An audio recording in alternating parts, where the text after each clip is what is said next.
Welcome to Dig Deep, the mining podcast. In this podcast, we go deep into mining news, hot topics, and live interviews with mining professionals and leading figures in the mining industry. Introducing your host, Rob Tyson, founder and director of Mining International and Mining International Executive, a leading global mining recruitment and headhunting agency. Hi, mining community. Welcome back to another episode of the Dig Deep, the mining podcast. And today's guest is Luke Rogers, who's an experienced mining and mineral processing executive who's been working all around the world, providing technical capability and support to mining companies in developing countries across a range of commodities. An avid listener to the podcast, Luke is going to have a chat about, or we're going to have a general chat about education and learning and how we can start to educate our children and children in general, and those probably outside of the mining industry, inform them a little bit more about what the mining industry is, because maybe not many people know what mining actually is if they're not already in our industry. So we're going to talk around that and maybe some other subjects as well. So also I just want to give a shout out to our sponsors, Hawcroft, who are experts in property risk management in the mining industry since 1992. They offer insurance risk surveys, construction risk reviews, asset criticality assessments, and more. They work across 600 sites globally. So they support all areas of mining and resources and minerals. So if you're looking for any property and insurance risk management services, then please visit their website at www.hawcroft.com. All the details are in our show notes accompanying this podcast. Luke, welcome to the podcast. How you doing? I'm doing very well. Yeah, good morning. Good to see you. Yeah, and yourself. Well, obviously, we've met up a few times in the past at conferences. And I reached out to you probably last week or the week before, because I noticed you put a post on LinkedIn where you, and we'll speak about this in the podcast, you were in a school speaking to a group of young people in schools. I thought I'd reach out to you, find out a little bit more about what you were doing, and maybe come on the podcast and speak about obviously education and learning within our industry. So that's hence the reason why we're having this discussion on this podcast. But before we get into all of that, I just wondered if you can just tell us a bit about your career, how you got into the mining industry, and what you've been doing since you graduated up to present day.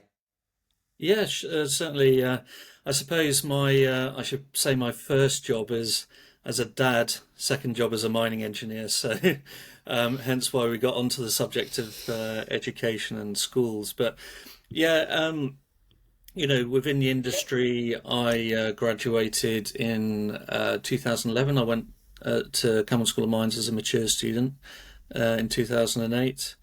Done my undergraduate mining engineering degree there, and went straight into industry, working for Glencore in the DRC for a couple of guys called Tim Henderson and Danny Callow, who gave me my first taste of the mining industry in quite a challenging environment. I mean, people think of the Congo and they can have these images in their head, but actually working with Glencore in the Congo was a real pleasure. We had a great time there as a good group of guys.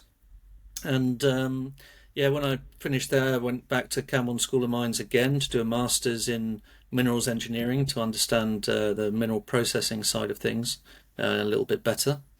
Then I went into the equipment side for a while with Holman, Wolfley and Deister, both in gravity processing.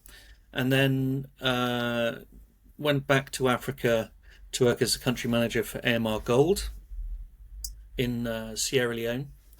Then off to East Africa with Mila, who are currently, I think they're exploring for gold in Australia, but I was in East Africa looking at tin, tungsten and tantalum, so the 3 Ts, and ended up working with TechMet, who are based in London, on some of the projects that I originally explored with Mila. So we had the Rotongo tin mine and Nyakabingo tungsten mine, which we developed into, well, the tungsten mine we developed into the biggest tungsten producer in Africa. So that was a great success. We merged multiple mining groups together to form Trinity Metals out there. So it was a real pleasure to be right at the top of that organisation and running that company for TechMet. Then moved on to Tyrian PLC, who were doing work in Rwanda also, and we not merged with, that would be nice. We joint ventured with Rio Tinto out there, so that was a great project to work on as well. And then since then I've been working with Balta, Balta SA, a Polish-based trader, looking at the 3Ts again, but some other metals as well. And really we're looking at opportunities in getting involved upstream, so to increase productivity and secure our downstream supply for trading. So it's really interesting at the moment. Very much involved in the 3T space, lithium and copper. That's kind of my main area. Yeah. Just want to take you back. You mentioned right at the very beginning that you studied at the Camborne School of Mines as a mature student. What made you study, or obviously you were working before then go and decided to study a geology degree as a mature student? What was the pivotal moment in why you decided to study at maybe a later stage as opposed to going to doing your A levels, then going to university? What made you? Because again, this information could be shared with people outside of our industry, that it's maybe not too late if they wanted to get into the mining industry, maybe if they're in their mid-20s or even in their 30s, to study as a mature student. Yeah, so really, I grew up in a mining family. My father was a mining engineer. He used to be manager of a tin mine in Cornwall called Pendarvis, which was a part of the South Crofty set. South Crofty is a project that I'm sure you would have heard about quite a lot recently, and a lot of people probably listening to this podcast would have. I'm really looking forward to seeing that project up and running again. It's certainly a fantastic mine, and should have been running years ago. So it's great to see the boys moving forward. Anyway, sort of digressing. My earliest memories were sat on my father's knee on the mine locomotive at Pendarvis, going backwards and forwards on the surface, taking the controls. So I had that exposure, which I think a lot of people don't have, and don't have that understanding of mining. But my uncle was a miner, my cousin was a miner. I was surrounded by miners and the mining fraternity. Also in Cornwall, we've got this rich mining history with the World Heritage Site. So if you're Cornish, I think you can't help but be fascinated by the mining industry, even if you don't understand it. It's all around you. So I actually grew up with an interest, but not really intending to be a miner. I did study geology. I found physical geography quite interesting. When I finished college, I did actually do a brief stint at Camborne School of Mines. I was offered to come in on the geology course, and I'd done a year of geology, but slightly different to most people in the industry. I decided to pursue a career in DJing at the time. When you're sort of around 20 years old, with all of the parties and social side of life, I think that interested me more at the time. A few years later, I realised actually, that's all good fun, but time to get a bit more serious and look at careers and things. So I went back and studied mining engineering. Actually, my interest changed a little bit over that time, so it was probably good to have that break. I thought that mining engineering would be more interesting in terms of mine management and cross-discipline activities, rather than just being, looking at like exploration or something like that, which really, although it was interesting to me, it wasn't something I really wanted to do in the field. So yeah, I was accepted back into Camborne School of Mines, and there were other mature students. I mean, we had students there in their 50s, who completely decided to change their career. They had a conversation with someone at the pub and thought it sounded really interesting and went, what the hell, I'm going to give it a go. And they became really good mining engineers, you know, and became very, and done very well out of it. So, I'd say it's never too late to join the industry. And one of the great things about Camborne School of Mines, um, it is academic, yes, but there's also this finger on reality. And I think you get exposure there, maybe as much through the alumni as through the university itself. But you get that experience with the industry, dealing with real industry problems and real industry people. So it's not like going back to school as such. You've got people there to support you in an industry that's fascinating, and you can't help but enjoy studying at Camborne School of Mines. So, I'm very fond of that organisation after studying there, I suppose on 3 occasions, but 2 times properly. Um, I stay in contact with the Camborne School of Mines Association because it's a real strong community, and I'd encourage anyone who has any interest in engineering and sort of physics, science, travel, because you get great opportunities to travel. Yeah, get in there, get involved on a course and learn about mining. It's a huge opportunity for people. Yeah, certainly.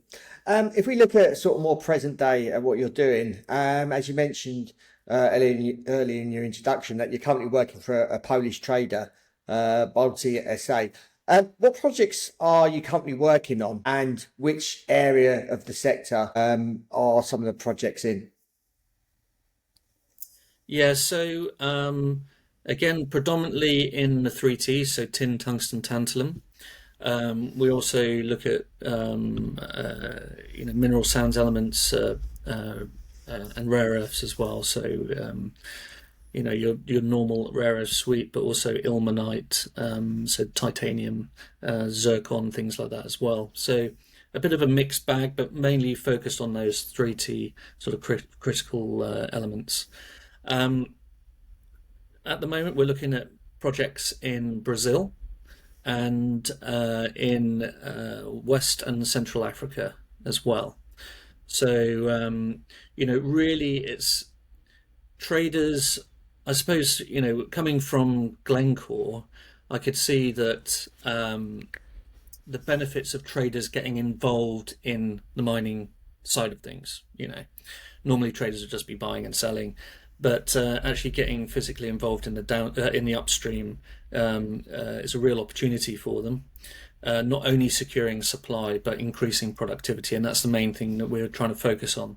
So, we want to go into these places. We want to understand, make sure these are feasible projects to start with. But then, once we're aware that the positive economics, then what changes can we put in there? What investment can we bring to increase productivity? Yeah, so we're still at the early stages of that, but we're involved with some really big projects, and I think there's huge opportunity for traders in this space, especially at a time when there's a lot of problems around capital investment. The markets are still difficult unless you're a gold miner. I think for all the other rarer metals, it's still a challenge to raise funding.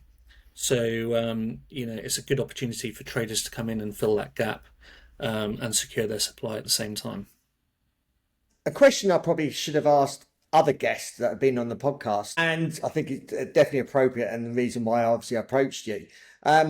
Why do you think it's really important for mining professionals, and obviously anyone that's listening to this podcast are predominantly within the mining industry, about them talking directly to children about what they do and what they do in mining, and how these conversations can shape our industry now and in the future?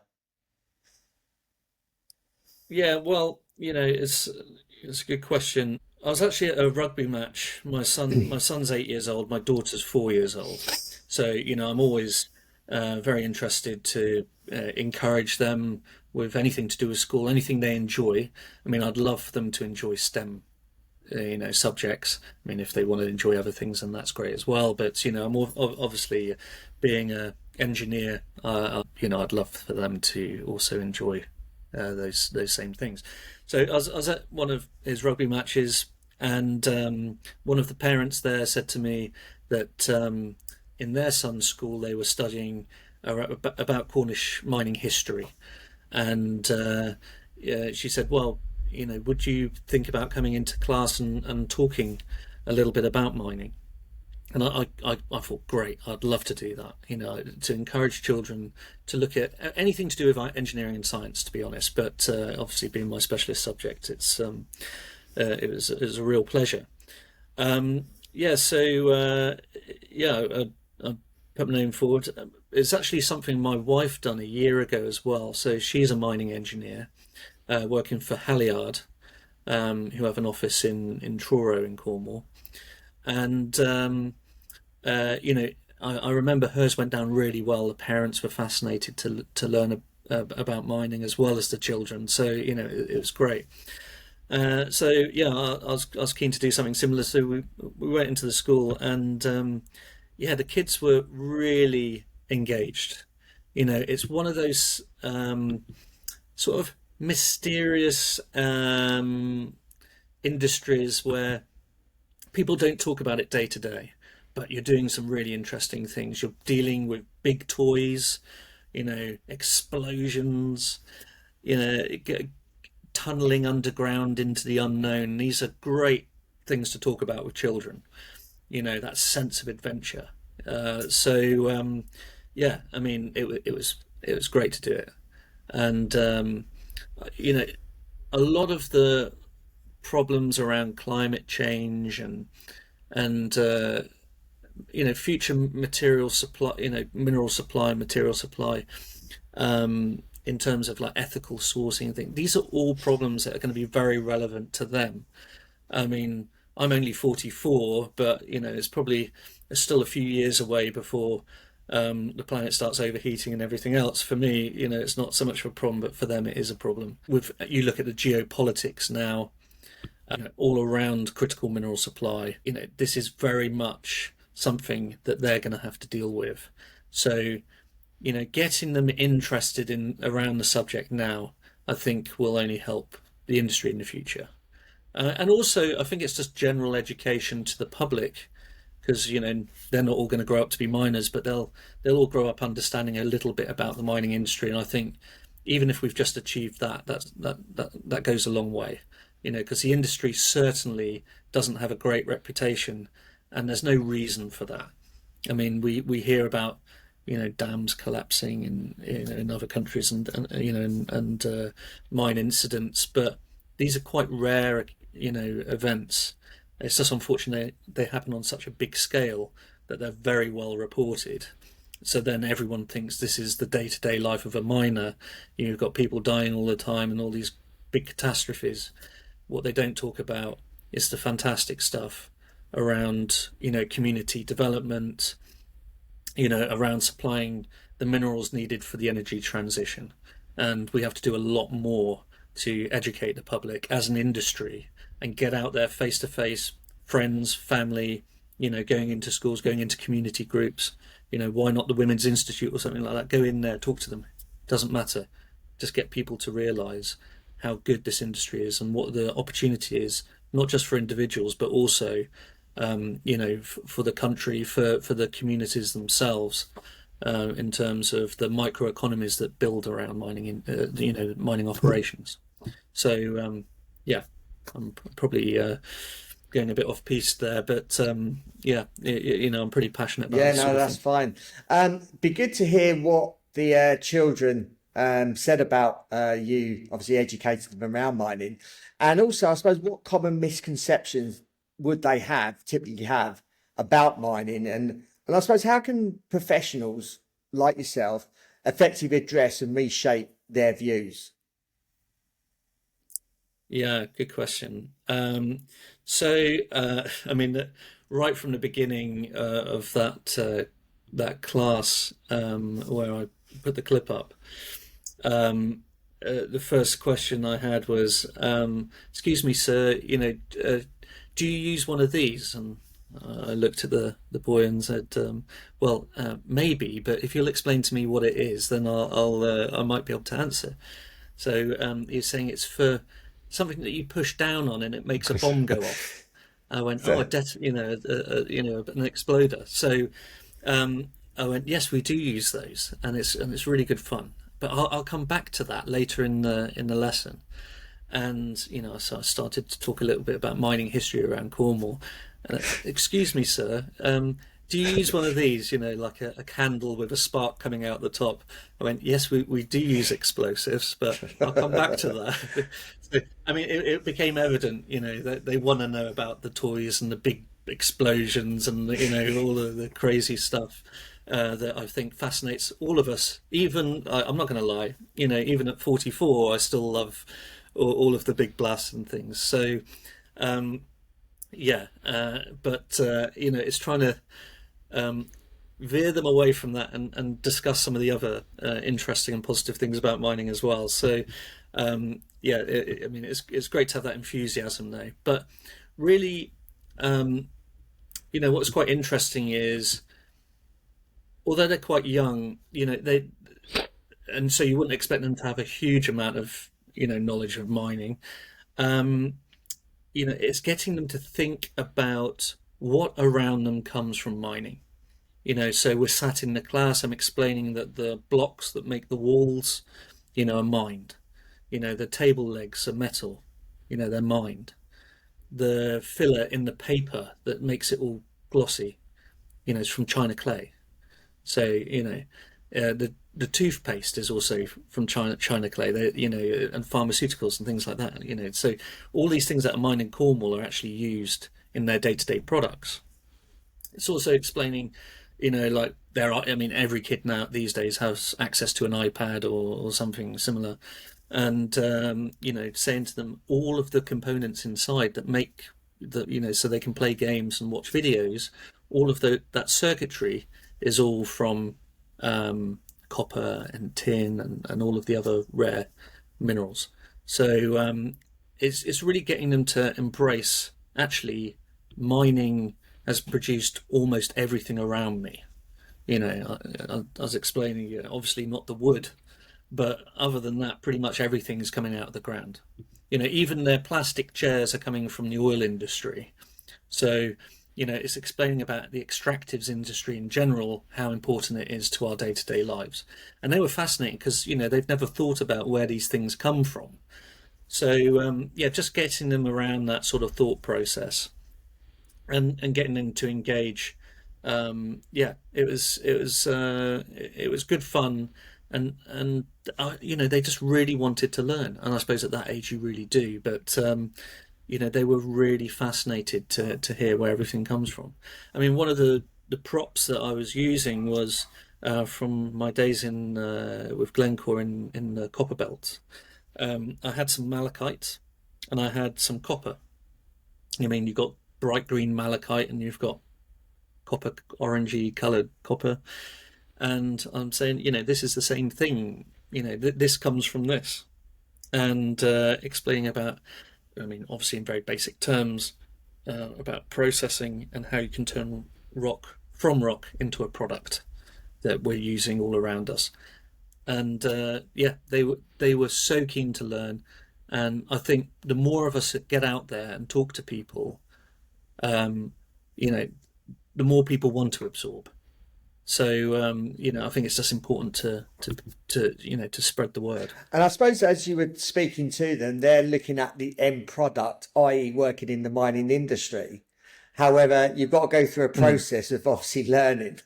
And as you mentioned, STEM, so science, technology, engineering, maths. Did the sort of children sort of understand, I suppose, that process that you have to go through? Obviously do well at school, then go on to university to study a particular subject. And then that's when you can go into into mining, and then you're learning again because you're learning on the ground. Again, did children understand maybe that concept, and obviously the elements used to obviously foster their interest in learning these subjects to get into the mining industry? Yeah, obviously when they're sort of 7, 8 years old, they're not really thinking about university. But I explained about how when you learn, specific subjects, you end up going into university, and then you can pursue it as a career. But I also explained what they were learning now, how that is important also in mining. Okay, so they might be doing art. Okay, how does art help mining? Well, actually, you've got to be able to do diagrams, technical drawings, understand technical drawings, sketch ideas down. It's a skill that you need in mining. English, you need to create reports to people to your bosses or to other organizations, whatever, in mining. Science, physics, mathematics, all, it speaks for itself. I don't need to tell anyone on this call.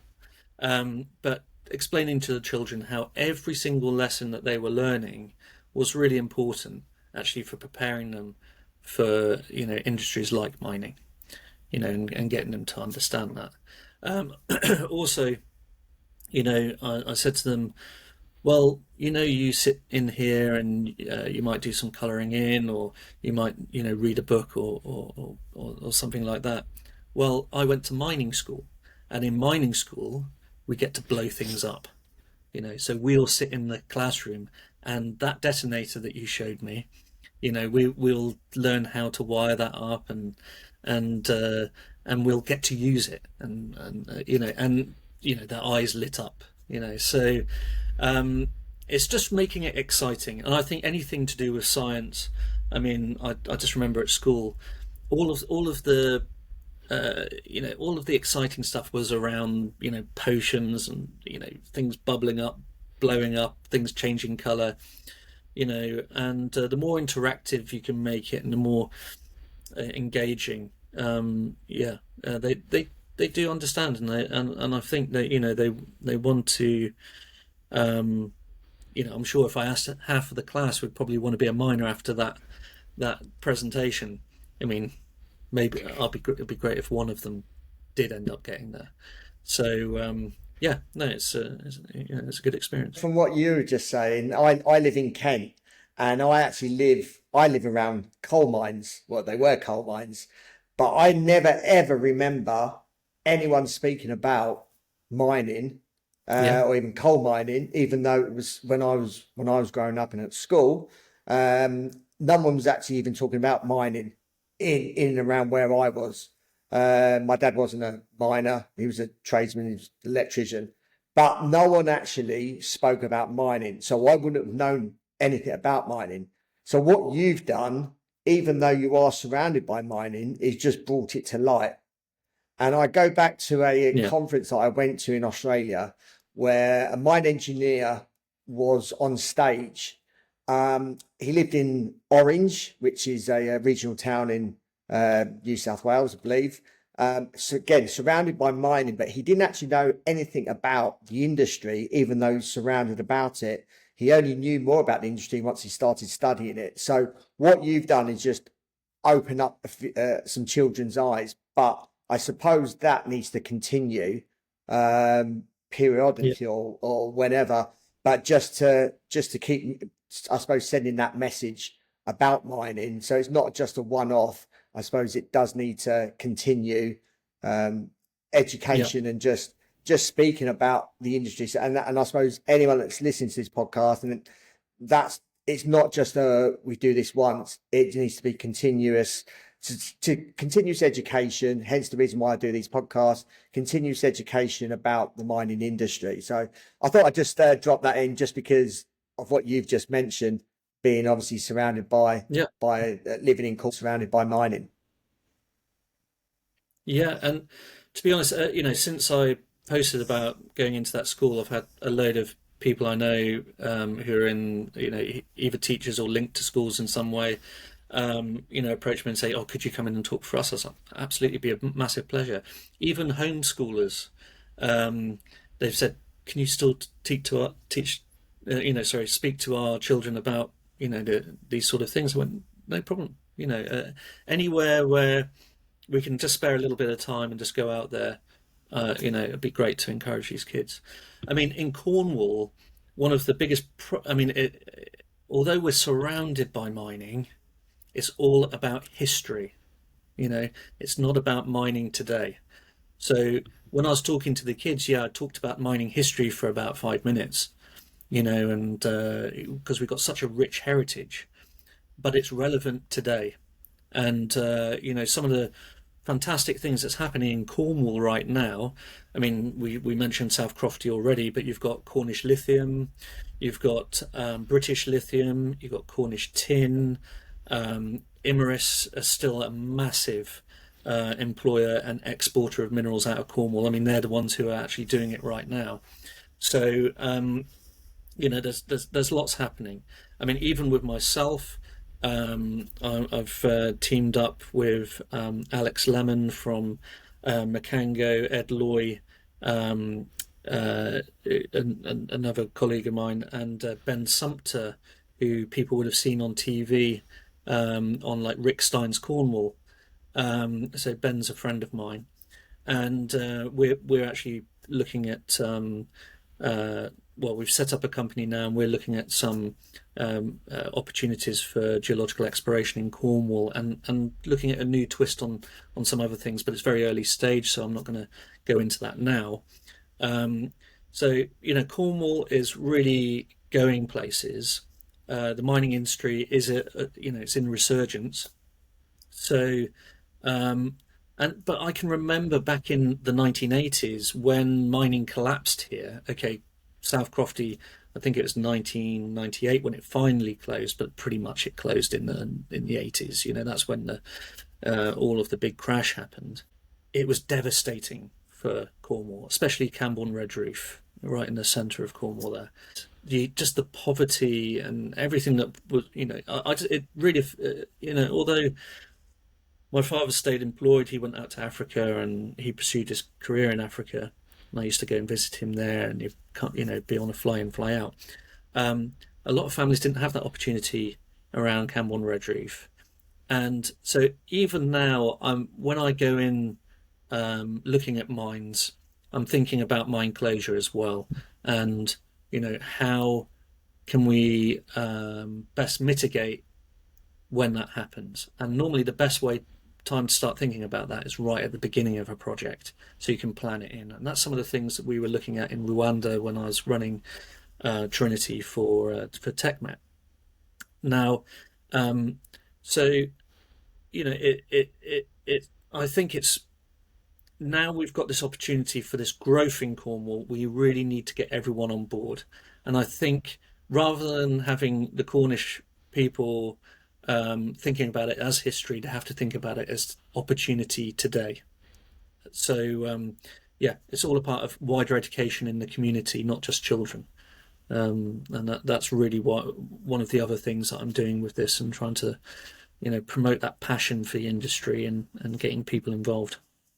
I wonder if there's, or how does improving, I suppose, not just children, but even adults' perception of mining help our industry obviously address a number of current global challenges, such as obviously the energy transition and climate change. And I suppose people outside of mining hear these things, but don't actually, maybe not actually understand too much about it. All they do is hear it on the news. But I suppose as an industry, how can we improve those perceptions, whether they're children or adults, of these global challenges that we're facing? Yeah, that's a very good question, and not such an easy one, because you know the misconceptions around mining, like I said earlier, very dirty, dangerous, dark, and you think of mining, you think of coal mining straight away. If you talk to British people about mining, um, and inherently coal mining was more dangerous, although very much Britain was at the forefront of making it a lot more safe. Um, so it's really up to the industry to advertise more to the general wider public. I think there's going to be a lot more access for Cornish people to hear this message because of what's happening here than the rest of the country. But everyone needs to start to listen to the message, because you only have to look at Ukraine and the situation with the American administration looking at critical minerals in Ukraine, although I'm not sure if they have quite the minerals that they're looking for there in an economic quantity or capacity. But still, it's showing you the superpowers need critical minerals, and we need critical minerals for the energy transition, with the focus on net zero and the issues around climate change. There is only one industry that's going to help with this, and that's mining. And we really need to get that message out there. I think, to be honest, the big miners need to make more effort. I mean, I can't remember the last TV advert I've seen from any of the top 10 mining companies. I mean, have they had any? Maybe they have, and I've just missed them. They're not out there engaging people. So I'm asking them directly now, you've got to please get out there and start educating the wider public. I suppose people think of like Abavan and all of these terrible things around mining. They need to start thinking about all of the wind farms that are going up, all of those components in the motors are in the generators are all all mined. The amount of copper and tin and all of the other elements that are in there, all of the rare earth elements specifically as well around the magnets, around solar energy, even nuclear energy, all of these things that are going to help us with, to head towards net zero, which we have to do as a global community. All has to come from mining, and it's. I suppose if you haven't got one industry voice who have the funding to go and do these things, nothing happens. So really, it lies to at the door of those big major mining companies to get out there and sell that message, because they've got the funding to do it. One thing that's great to see. I mean, I'm in local politics as well in Cornwall, and although I'm a Liberal Democrat, it's great to see two Labour MPs from Cornwall on the Interparliamentary Group on critical minerals, and they're opening up the discussion with the Critical Minerals Association, doing a lot of the lobbying on that as well, so that Parliament is starting to understand, what a predicament we're all in with regards to mineral supply, and getting them on board and supporting some of these local mining initiatives, mining projects to get off the ground. So you've got Noah Law and you've got Perrin Moon, two Labour Cornish MPs who are at the forefront of that. So I'm even though it's cross-party, I'm really pleased to see them taking up the baton and pushing mining in the UK, not just in Cornwall, but the whole UK, both upstream supply all the way down to downstream processing. Looking at battery manufacturing, magnet manufacturing, recycling, reprocessing, all of these things. So in government, I think things are starting to move, which is great because it's taken a very long time. We've had years where the government really haven't been pushing as hard as they should be. So that's great. Now it needs to move over into the public space, and we need to get the general public interested. What role would you say does mining education play in obviously developing countries? And I suppose we've been obviously speaking around some of this, but how can it contribute positively to social and economic development internationally? Yeah. So I mean, I've been really lucky in my career to manage some projects with companies who care. So if I go back to my time with AMR Gold, so it would have been just about 10 years ago in Sierra Leone. The owner of the company was very keen to support local communities and educational establishments, things like that. He's quite a generous guy. And I mean, one of the things, but it's not always about spending money. One of the things I really enjoyed out there was, as a company, we could support. There was a Sierra Leone Institute of Geosciences. So it's a professional group that all get together. I can't remember if I think it's once a month, or it's once a fortnight now. And they'd have speakers on professional subjects. So one of the things we done was every time we had a professional visit site, a consultant.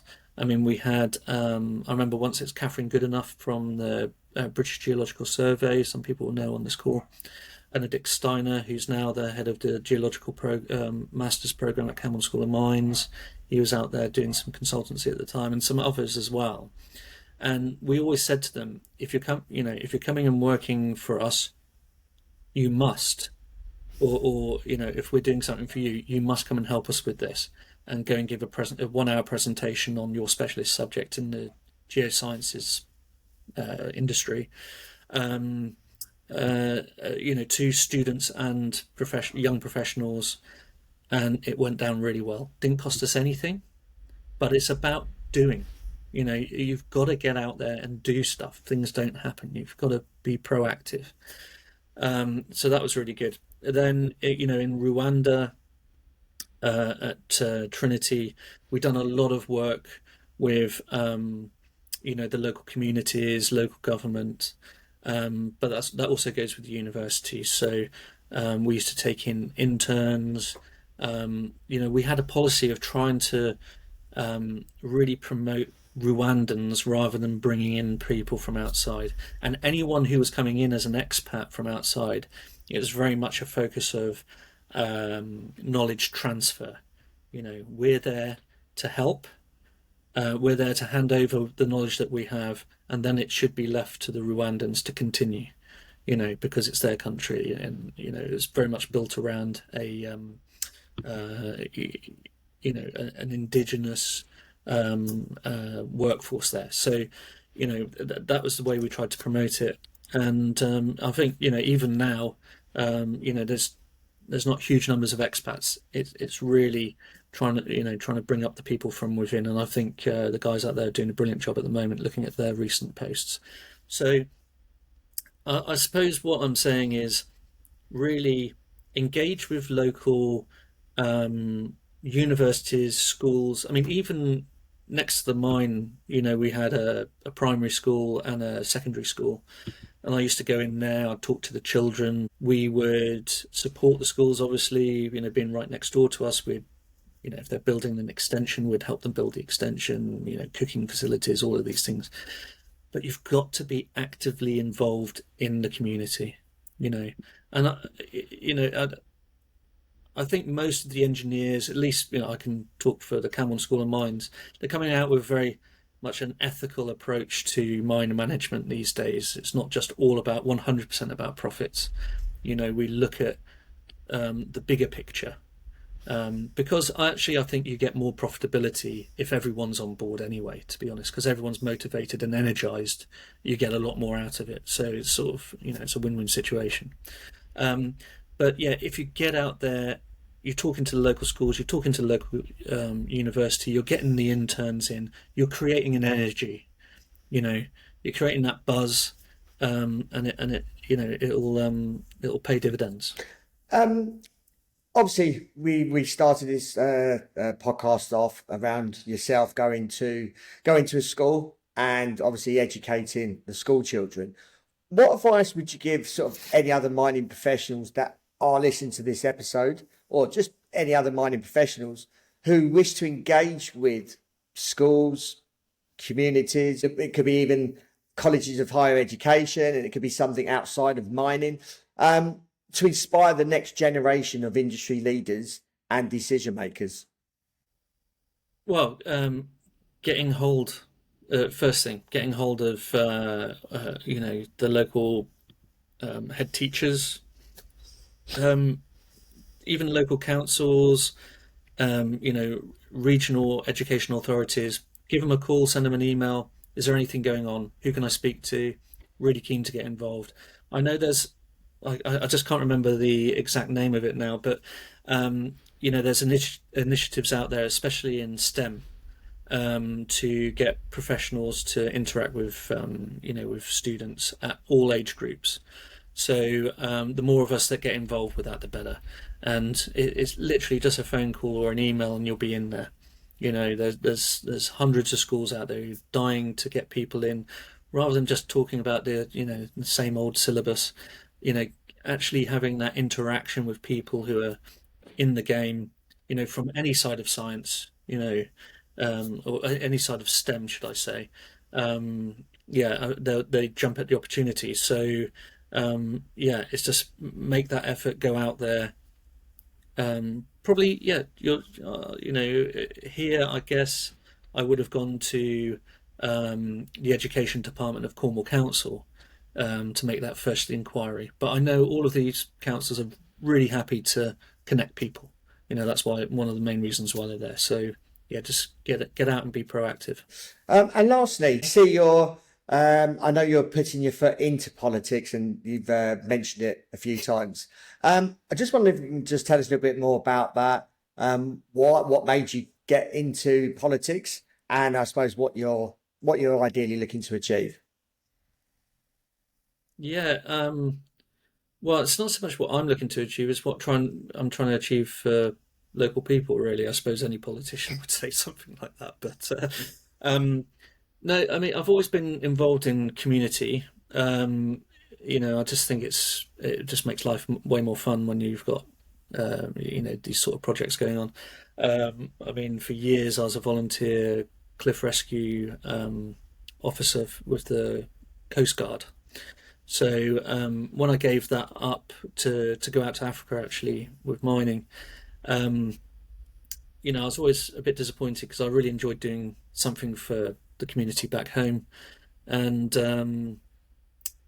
just be about 6 years ago, I thought, I put my hat in the ring for, being a local town councillor. So, it's nothing big and exciting, but we get to have our say on issues that affect the community. Everything from like local traditions to small infrastructure and just the investments that are coming into the town where they could best be used for local people, things like that. So what I'm doing this year is actually running for Cornwall Council. Now, Cornwall's a unitary authority, so you have a lot more say, a lot bigger budget, and you can make some real changes that affect people's lives pretty directly. So moving away from things like what times the public toilets can open to looking at big budget items around education, for instance, or big planning issues. With affordable housing in Cornwall being a significant problem down here, I think I can make a much bigger impact on that issue by being a part of Cornwall Council as opposed to being just a town councillor. So yeah, I'm running as running in the 1st of May as a Cornwall Council candidate, and hoping to get tucked into in housing and economics as well. So trying to promote Cornwall's a great place to do business and to grow your business. So that's what I'm pushing for. Well, good luck with that in May. Anyone listening who's in that area, obviously vote for Luke. So yeah. Luke, really appreciate your time. Thank you for coming on to the podcast and obviously sharing your knowledge and some of your experience in educating those children and potentially people outside of our mining industry, because it needs, and it can't be just one person, it needs a collective, it needs all of us to do that. So if anyone's listening that may want to contribute to obviously educating others in their own maybe local communities or schools, and they want to reach out, they may have some questions, they may want some help, guidance, etc. If they want to get in contact with you, how can they go about doing that, and what social media platform channels are you on? I should get on more social media platforms. I'm still I'm not a great influencer yet. So but the best thing to do is get hold of you, Rob, in terms of anyone could give me a call, so I'm sure they could get my number from you. You can also email me at luke.rogers@imr.ltd, which is my personal company email. Happy to talk through anything, support where I can, no matter where in the country or the globe, as a matter of fact. So please get in contact. And you're on LinkedIn as well, so I'll include those all in these show notes for anyone wants to reach out and ask you any questions and advice in maybe educating children or those that are not in our industry, because it needs, like I said, it needs a collective us to do that. And it's great you coming on and sharing your story and your experience around that. It's been a pleasure. Thanks a lot. Hope you enjoyed the episode. As always, appreciate your continued support, and especially with this episode. This episode should go out to as many people as you know, who either don't know anything about mining, who may be skeptical about mining, who wants to know where everything comes from because it's either mined or grown. I think this episode will give them maybe some new ideas, understanding of what our industry is all about, and also maybe share this with children also, and also encourage all of you that listen to this podcast to try and speak about our industry more, because that's the only way that we're going to improve branding of our industry. And it's obviously essential for us as mankind, or us as people within this world to I suppose develop, because obviously computers, phones, everything, cars, all come from a mine, and everyone needs to understand that. So thanks for listening, and until next time, happy mining. Thank you for listening. Remember to reach out to Rob via the show notes, and be sure to subscribe and leave a review.